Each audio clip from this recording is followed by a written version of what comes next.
यज्जगर्तो दूर्मुदैति दैवं तदु सुप्तस्य तथैवैति दूरगमं ज्योतिषां ज्योतिरेकं तन्मे मनः शिवसङ्कल्पमस्तु तन्मे मनः शिवसङ्कल्पमस्तु।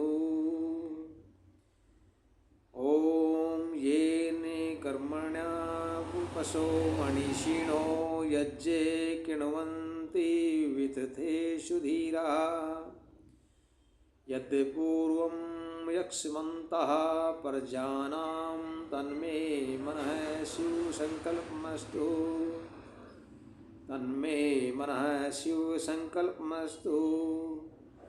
ओम शांति शांति शांति। ओम। आदरणीय धर्म प्रेमी सज्जनों, आप सभी को सादर नमस्ते। आप सुन रहे हैं वाल्मीकि रामायण का ये बालकांड, और जिसका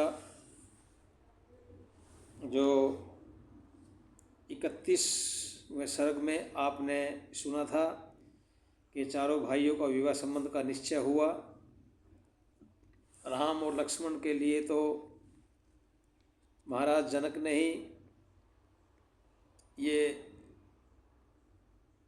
विचार दे दिया था, लेकिन आगे साथ में जो महर्षि विश्वामित्र जी थे, उन्होंने ये विचार रखा महाराज जनक के साथ कि महाराज आपके धर्मज्ञ छोटे भाई हैं कुशध्वज, उनकी 2 बेटियां हैं, उनको मैं महाराज दशरथ के 2 बेटे छोटे हैं भरत और शत्रुघ्न, उनके लिए मांगता हूँ। इस प्रकार खुश होकर के महाराज जनक उस चीज़ को स्वीकृति दे देते हैं, और स्वीकृति देने के बाद महाराज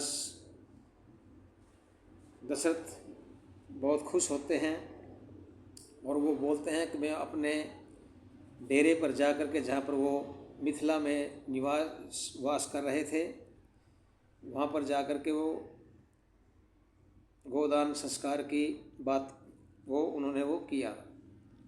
सज्जनों, गोदान संस्कार एक ऐसा संस्कार है, ये गोदान संस्कार करने की प्रथा बहुत पहले से रामायण काल में भी थी। इसमें हष्ट-पुष्ट गौएँ जो गौओं को ब्राह्मणों को दी जाती है, ये दान दिया जाता है उनको।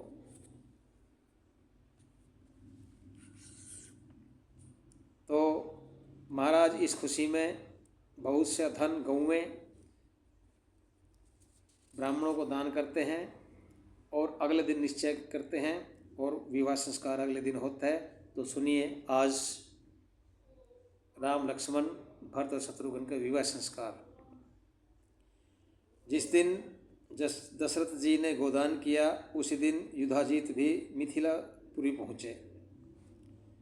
युधाजीत कैकेयी राज का पुत्र और भरत का मामा था। दशरथ जी से मिल उनकी कुशलक्षेम पूछ वे बोले कि महाराज कैकेयी राज ने स्नेहपूर्वक आपको अपना कुशल संवाद कहा है। आप जिन लोगों का कुशल चाहते हैं वे सब हम लोग संप्रति कुशल हैं। ये कौन? कैकेयी राज का पुत्र था और भरत का मामा था, जो कि मिथिलापुरी में आया था जब वो गोदान कर रहे थे एक दिन पहले। हे राजेंद्र, कैकेयी राज भरत जी को देखना चाहते हैं, इसलिए मैं अयोध्या गया था। क्योंकि जो भरत के नाना थे वो भरत को प्यार करते थे, देखना चाहते थे, तो वो भरत के मामा जिनका नाम कैकेयी राज जो युधाजीत है, युधाजीत ये लेकर के कैकेयी राज का संदेश वो महाराज दशरथ के पास गए, और वो अयोध्या गए। वहाँ पर उनको नहीं पता था कि वो कहाँ पर हैं, इसलिए अयोध्या गए। अयोध्या से उनको पता चलता है कि जब मैंने वहाँ सुना कि आप राजकुमारों का विवाह करने के लिए जनकपुर आए हुए हैं, तो मैं अपने भांजे को मिलने के लिए इधर चला आया। महाराज दशरथ ने अपने नातेदार साले को आया देख उसका आदर सम्मान किया। तदनंतर राजकुमारों सहित उन्होंने वह रात्रि सुखपूर्वक व्यतीत की। मतलब जो भरत के मामा थे दशरथ जी के, वो नातेदार साले लगते थे, तो उनको आदर सम्मान किया उनका बहुत अच्छा, और फिर वो रात को वहीं पर सुखपूर्वक रहे उसी डेरे में, मिथिलापुरी में। प्रातः नित्य कर्मों से निवृत्त होकर महाराज दशरथ ऋषियों सहित यज्ञशाला में गए।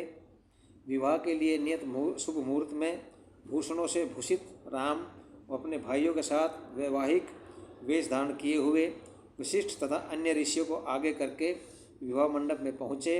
तब भगवान वशिष्ठ ने राजा जनक से कहा, हे राजन, महाराज दशरथ अपने राजकुमारों से आरंभिक मंगलकृत्य ईश्वर स्तुति प्रार्थना उपासना स्वस्ति वाचन शांतिकरण का पाठ करा चुके हैं। हे नरश्रेष्ठ, अब वे आपकी प्रतीक्षा कर रहे हैं, क्योंकि जो काम था शादी का शुरुआत का वो तो महाराज वशिष्ठ जी ने करवा दिया है। इसलिए वशिष्ठ जी ने मतलब वो तो कर चुके हैं, वो वशिष्ठ जी करवा चुके थे, अब आपकी प्रतीक्षा कर रहे हैं। महात्मा वशिष्ठ जी के ऐसा कहने पर श्रेष्ठ दाता महातेजस्वी एवं परम धार्मिक जनक जी बोले कि महाराज को क्या मेरे किसी द्वारपाल ने रोका है? मतलब महाराज क्यों नहीं आए? कौन? महाराज दशरथ। तो मजाक कर रहे हैं वो कि महाराज को क्या मेरे किसी द्वारपाल ने रोका है? वे किसकी आज्ञा की प्रतीक्षा कर रहे हैं? अपने घर के भीतर आने में क्या हिचक है? जैसा यह मेरा राज्य है वैसा भी उनका भी है। तो देखिए उदारता, ये महाराज जनक की उदारता थी कि वो अपने राज्य को भी दशरथ का राज्य बता रहे हैं कि भी मेरा राज्य जैसा है वैसा ही उनका भी है ये। तो और नहीं तो कोई भी ऐसा नहीं बोलता राजा, पहले होता था कि बोल दिया तो मेरा राज्य हो गया, नहीं, महाराज जनक बहुत ही उदार दिल के व्यक्ति थे। जनक जी के उस कथन को सुन महाराज दशरथ ने राजकुमारों और ऋषियों सहित मंडप में प्रवेश किया। तदनंतर राजा जनक ने वशिष्ठ जी से कहा, ऋषिवर, अन्य ऋषियों सहित आप लोकप्रिय राम की विवाह संबंधी सब क्रियाएं कराइए। यह सुन और जनक जी से बहुत अच्छा कह महर्षि वशिष्ठ ने विधि पूर्वक मंत्र उच्चारण कर वेदी में अग्नि स्थापित की। जैसे कि यज्ञ के अग्नि के लिए होता है, वो वैदिक रीति से महाराज वशिष्ठ ने की। फिर सीता जी को आभूषणों से अलंकृत कर वेदी के निकट श्री राम के मुख सम्मुख बिठाया। तब राजा जनक कौशल्यानंदन वर्धन श्री राम से बोले, हे राम, मेरी पुत्री सीता आज से आपकी सहधर्मी हुई। आप इसे लीजिए और अपने हाथ से इसका हाथ पकड़िए। यह महाभागा पतिव्रता सदा छाया की भांति आपकी अनुगामिनी रहेगी। आप दोनों का मंगल हो। ये राजा जनक जी श्री राम को बोलते हैं, सीता का हाथ राम के हाथ में पकड़ा करके सौंप देते हैं और यह कहते हैं कि आपकी सहधर्मी हो गई है, आप इसे लीजिए और अपने हाथ से इसका हाथ पकड़ करके ये आपकी हमेशा पतिव्रता सदा रहेगी, आपकी अनुगामी रहेगी, अनुगामिनी रहेगी, आप दोनों का मंगल हो, आशीर्वाद देते हैं।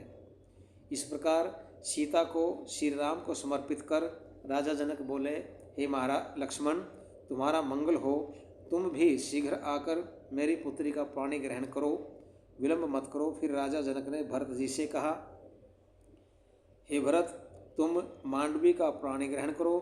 तदनंतर राजा जनक ने शत्रुघ्न से कहा कि हे शत्रुघ्न, तुम श्रुति कीर्ति का हाथ पकड़ो। उनके नाम थे, जो भरत के साथ जो लड़की थी कुशध्वज की बड़ी लड़की, वो थी कौन? उसका नाम था मांडवी। और जो शत्रुघ्न के साथ थी उसका नाम था श्रुत कीर्ति। हे रघुवंशियों, तुम सब अपनी पत्नियों के साथ सौम्य तथा चेष्टाचार वाले हो। शीघ्र पाणी ग्रहण करो, जिससे समय का अतिक्रमण न हो। राजा जनक के इस प्रकार कहने पर चारों राजकुमारों ने चारों राजकुमारियों के हाथ पकड़े। पाणी ग्रहण हो चुकने पर उनके ऊपर उत्तम पुष्पों की खूब वर्षा की गई। इस प्रकार पुष्पवृष्टि होते हुए और बाजों के बजते हुए उन कुमारों ने 3 अग्नि की प्रदक्षिणा कर अपनी अपनी पत्नियों को ग्रहण किया। कि ये था पाणी ग्रहण। अब सज्जनों, इसके बारे में यहाँ पर पाद टिप्पणी में स्वामी जगदीशानंद जी क्या इसका व्याख्या लिखते हैं वो सुनिए। ग्रिफिथ महोदय ने इसका अनुवाद इस प्रकार किया, किसका? कि जो श्रुतकीर्त्या माँ बाहो पाणी घ्रम पाणिना सर्वे भवन्तु सोमस्य सर्वे सुचरित वर्ता कि नाउ रघुज सन्स में all of you be gentle to your wives and true keep well the vows you make today let not occasion slip away. आइए अब यहाँ पर क्या होता है, जो पाणी ग्रहण की बात होती है उसके बारे में होती है। आइए यहाँ विवाह के समय राम और सीता जी की अवस्था का निर्णय कर लें। उस समय राम और व्यवस्था की जो सीता की अवस्था क्या थी। कुछ व्यक्तियों का ऐसा विचार है कि विवाह के समय सीता की अवस्था 6 वर्ष और राम की अवस्था 13 वर्ष थी।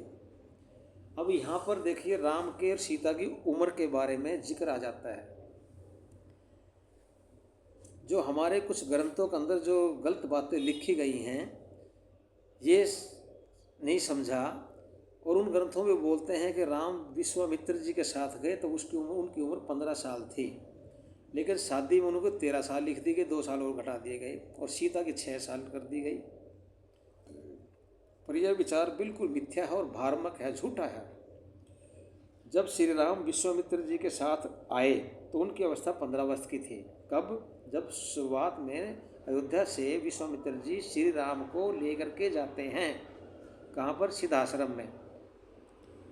और यहाँ राम को 16 वर्ष कहा गया है। 16 वर्ष जिस समय श्री राम लक्ष्मण मिथिलापुरी पहुँचे हैं तो जनक उन्हें समुपस्थित यौनौ, जिन्होंने यौवन में पैर रखा है, कहते हैं।